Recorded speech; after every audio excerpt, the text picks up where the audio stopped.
maging maliksi ka sa pakikinig ng salita ng Diyos.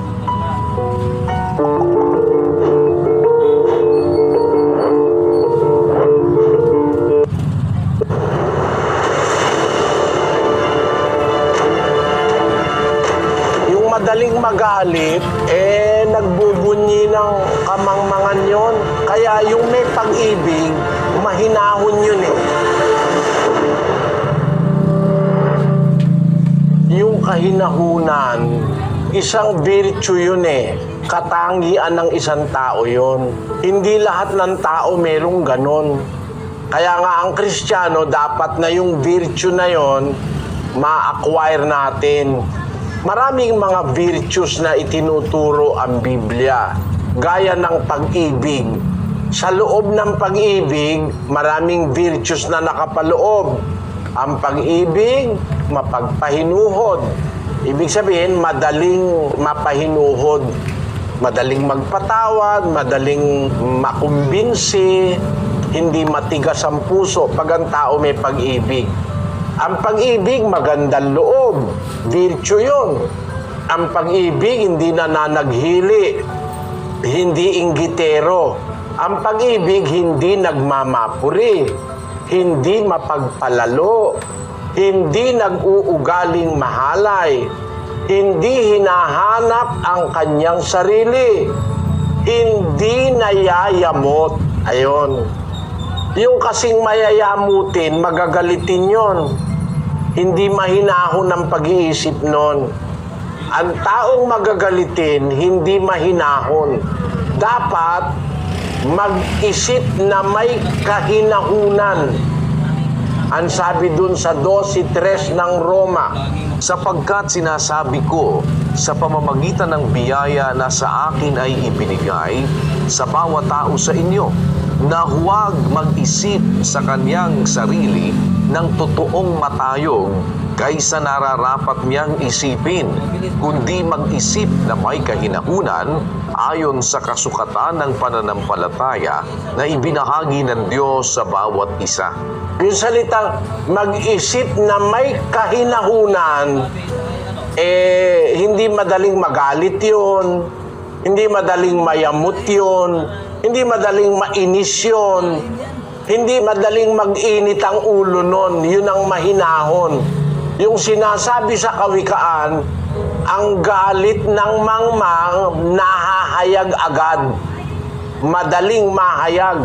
29:11 at saka 14:29 ng Kawikaan. Inihihinga ng mangmang ang buong galit niya, ngunit ang pantas ay nagpipigil at tumitiwasay. Siyang makupad sa pagkagalit ay may dakilang pag-uunawa, ngunit siyang madaling magalit ay nagbubunyi ng kamangmangan. Yung madaling magalit, nagbubunyi ng kamangmangan yon. Kaya yung may pag-ibig, mahinahon yun eh. Kung mag-isip, mahinahon. Hindi basta nayayamot, hindi basta nagagalit yung may pag-ibig. Yun mga virtues sa ilalim ng pag-ibig. Kaya kung mag-aaral ka ng pag-ibig na nasa Biblia, kapatid, magiging mahinahon ka. Bawa, kagalit-galit yung ginagawa ng isang tao, meron kang virtue ng pag-ibig. Mahal mo yung kapatid mo, mahal mo yung kapwa mo, hindi ka basta magsasalita ng makakasakit ng damdamin ng kapwa. Magiging makupat ka sa pagkagalit. Magiging mahinahon ka. Kasi ang galit ng mangmang agad nahahayag, sabi sa Biblia. Kaya kilalang-kilala mo yung mangmang, madaling magalit eh. Galit agad, nakasigaw agad, nakasinghal agad. Kung magsalita, walang pag-aalaala sa kapwa-tao kung masasaktan ng kapwa o hindi. Ganun ang mga mangmang. Pero yung nag-uunawa, sabi sa Biblia, siyang makupad sa pagkagalit, may dakilang pag-uunawa. Ngunit siyang madaling magalit, nagbubunyi ng kamangmangan. Tanong mo, paano mapapanatili yung kahinahunan? Matuto kang umibig, kapatid. halimbawa, mahal ko ang isang tao, kahit nagagalit na ako, hindi pa rin ako nagagalit, napipigil ko kasi mahal ko yung isang tao eh. Pero pag halimbawa, lagi kang galit, ibig sabihin wala kang pag-ibig noon. Lagi nakasigaw, lagi nakasinghal, laging kung magsalita ay nakakasugat ng damdamin, walang pag-ibig sa kapwa yung ganon. Matuto lang tayong umibig, magiging mahinahon tayo.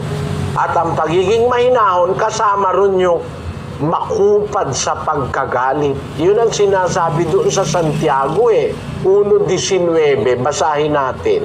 Nalalaman ninyo ito, minamahal kong mga kapatid. Ngunit magmaliksi ang bawat tao sa pakikinig, magmakupad sa pananalita, magmakupad sa pagkagalit. Magmakupad ka sa pagkagalit. Magmakupad ka sa pananalita. Baka yung sasabihin mo, makakasakit ng damdamin ng iyong kapwa. Pero maging maliksi ka sa pakikinig ng salita ng Diyos.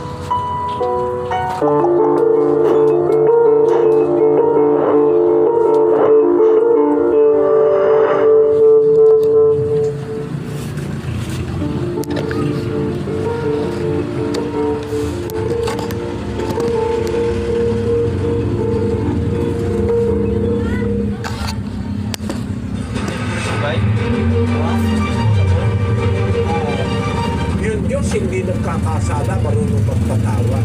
Ikaw, dapat ka bang magpatawad?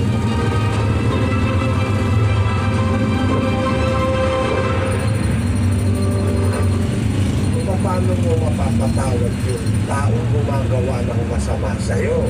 Ang mga lingkod ng Diyos, kagaya ni David, gumagawa sila ng pero minsan ang inaani nila masama. Basahin natin